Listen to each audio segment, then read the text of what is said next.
Bonjour à tous et bienvenue à la Tunette Shooting Academy saison 5. Nous nous retrouvons cette année pour une série de tutoriels destinés aux jeunes chasseurs et chasseresses. Sur différents ateliers, encadrés par des formateurs expérimentés, 6 binômes, composés d'un parent et de son enfant, se verront suivre des formations au sanglier courant et au ball-trap. L'objectif est de faire découvrir ou redécouvrir les bases des techniques de tir et de consolider les compétences déjà acquises par les connaisseurs. Dans ce tutoriel, Jade va suivre une formation sur la bonne préparation à adopter avant le tir. Moi c'est Jade, j'ai 17 ans. Je traque depuis environ 15 ans et je chasse depuis l'an dernier, j'ai passé mon permis. Ça a toujours été naturel en fait. Depuis petite, on me parle de la chasse, on parle de la nature, des animaux. C'est aussi intéressant de savoir où est-ce qu'on est, comment ça marche, comment est-ce que les animaux fonctionnent entre eux, quelles sont leurs habitudes et c'est ce que j'aime à la chasse. J'attends de Philippe que je tire tous les plateaux. De perfectionner mon tir au ball-trap, mais aussi en conditions de chasse avec des animaux volants, notamment. Nous avons fait appel à Philippe Marty, éducateur sportif spécialisé en ball-trap, champion de France, vice-champion d'Europe. La formation se déroulera au ball-trap du Rabot, situé à proximité de la Motte-Beuvron, au cœur de la Sologne. Pour ce tutoriel, Jade utilisera le BR110, un fusil destiné au ball-trap et également très performant pour la chasse. Bonjour Jade. Bonjour. Je vais te présenter, comme dans tout acte sportif ou professionnel, il y a toujours un acte préparatoire avant l'acte d'action. Oui. Donc là, je vais te présenter les 3 phases importantes de préparation avant le tir. On doit préparer, c'est la position de son corps, oui, la position de ses yeux et la position du fusil en attente. C'est-à-dire qu'on va tirer une trajectoire, par rapport à là où elle part et où on va la tirer, il faut arriver à positionner donc ces 3 éléments. D'après toi, entre les yeux, le corps et le fusil, ils sont tous importants, puisque sinon on n'en parlerait pas. Quel est pour toi le plus important? La position du corps. Alors, c'est important, mais l'essentiel surtout, c'est les yeux.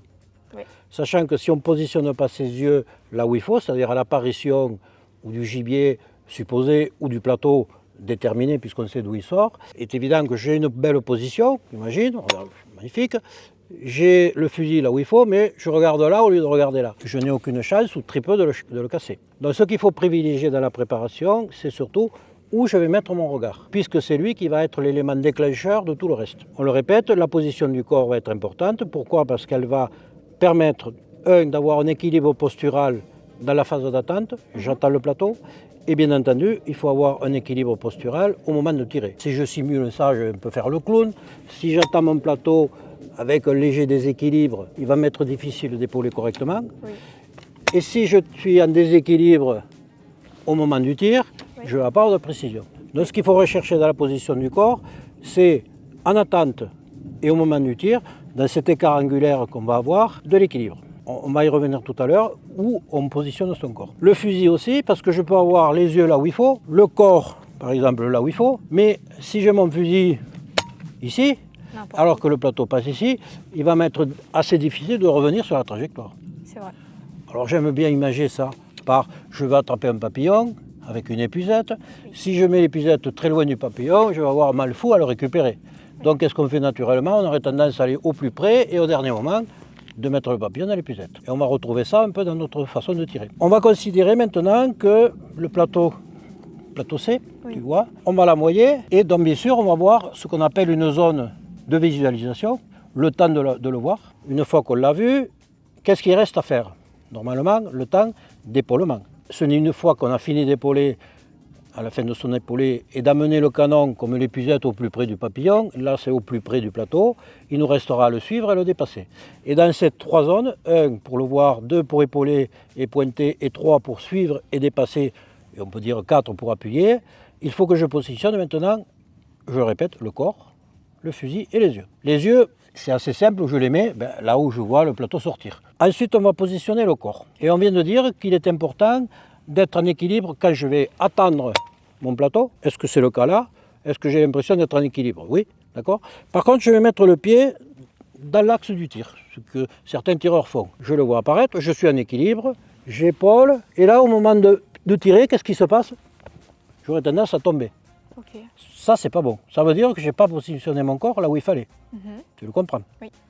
Et qu'est-ce que je vais faire naturellement? Je vais mettre mon pied, on va dire, à droite de la zone où je vais le tirer. Okay. Ce qui va dire que je suis en attente, en équilibre, il n'y a pas de souci. J'épaule, je suis en équilibre, bam, je tire, éventuellement, bam, je retire.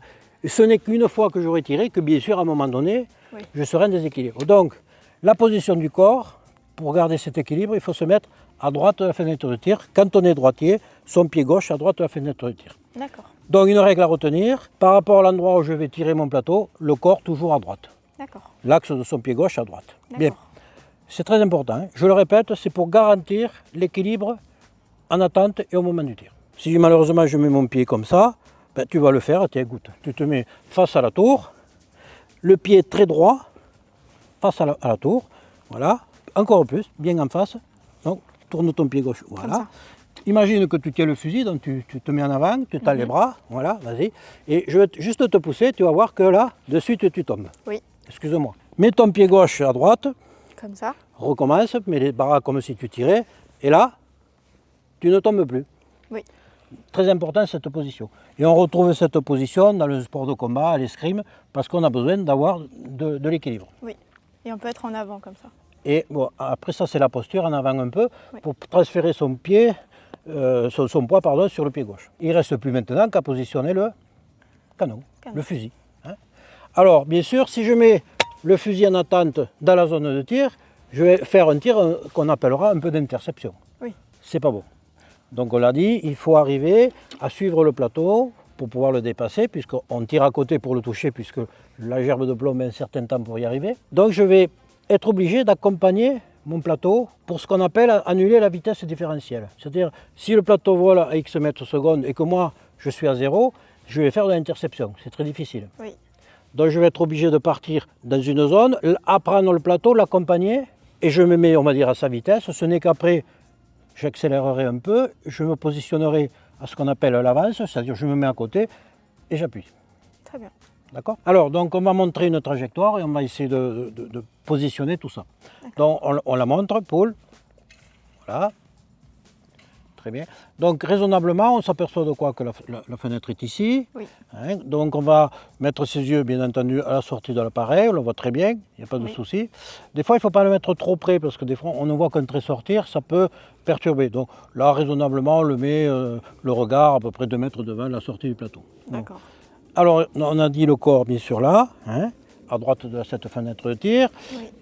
Je vais volontairement faire une faute de préparation. On va vite voir que je vais être éloigné du plateau. Paul, voilà, il me faut faire un geste de rattrapage conséquent. Oui. Alors que si je l'ai mis bien à la bonne hauteur et à la bonne distance après la zone 1, Paul, hop, je peux déjà le tirer très vite. Oui. Bien Jade, écoute, après avoir fait toutes ces simulations et ces explicatifs, Oui. on va maintenant passer à la démonstration et en tirant le plateau. Oui. Donc, ça te va? Oui, ça Tu es va. prête? Tu es motivée? Je suis motivée. Très bien, bien.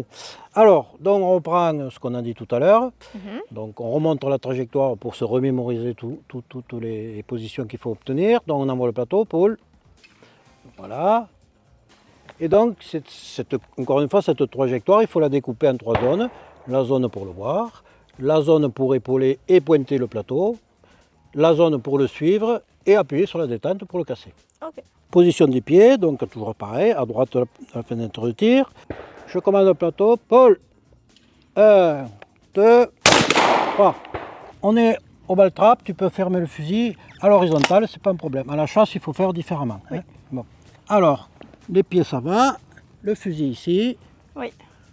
le doigt sur la détente, tu as le droit, puisqu'encore une fois on est en action de tir, Oui. mets le doigt, voilà, tu auras moins de temps à perdre, un petit peu plus par là, et quand tu veux. Paul. Et un peu devant. Alors, c'est relativement bien tiré. Au niveau du mouvement, ce qui te manque juste, c'est un peu d'avance. Oui. Tu étais où? Derrière. J'étais derrière. Allez, tu gardes le même mouvement, sauf qu'à la fin, tu tires un peu plus à sa droite. D'accord. Paul. Allez, tu le prends et à droite. Alors là, J'ai pris trop d'avance. un peu trop. J'ai pris. Alors, J'ai vu aussi. on va maintenant trouver la solution, puisque la solution, c'est juste entre les deux. Allez, alors tu te mets bien en position d'attente, laisse un peu, voilà, ça c'est bien. Paul. Et allez, un peu à droite, ah, un peu trop à gauche. Il faut toucher là maintenant.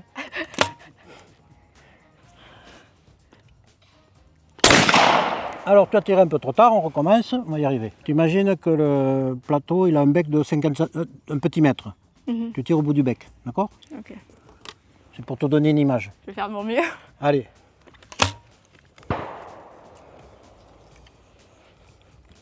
Voilà, tu es bien dans ta tente, voilà. Poule. Allez, un petit peu de vague. Voilà, très bien tiré, bravo. Il est arrivé, c'est bien. Ah, c'est pas facile devant tant de spectateurs et tout. Ah bah oui, Faut gérer l'émotion. Hein. beaucoup de stress. Eh oui. Voilà, donc très bien. Tu as mis en application ce qu'on a dit par l'explicatif. Tu as fait le démonstratif, bravo, je te félicite. Ce que j'aimerais que tu retiennes, puisque tu es jeune et que tu as tout l'avenir devant toi, c'est de bien retenir. Et je pense qu'on peut appliquer ça dans beaucoup d'autres choses. Mieux on se prépare, plus facile d'agir. D'accord. Il ne faut pas négliger cet acte préparatoire qui est un peu fastidieux parce que ceci, parce que cela, il faut faire aussi. Sauf qu'à terme, ça se traduira par du résultat et cet investissement de travail sera très profitable et je serai content que tu aies un petit souvenir de tout ça. D'accord. Merci beaucoup Philippe. Avec plaisir. Ça s'est très bien passé avec Philippe. Il m'a corrigé sur certains mouvements lorsqu'on suit un plateau. Il a permis à ce que j'en sache plus sur le tir et sur la manière de viser et de pouvoir suivre quelque chose en mouvement en fait. Je suis très content parce que elle a travaillé la posture et ça lui permet de poser les bases d'un tir efficace. Et elle a heureusement l'âge où on apprend encore bien. Elle a beaucoup écouté ce que lui expliquait Philippe et c'était manifestement profitable dans l'évolution de ses tirs.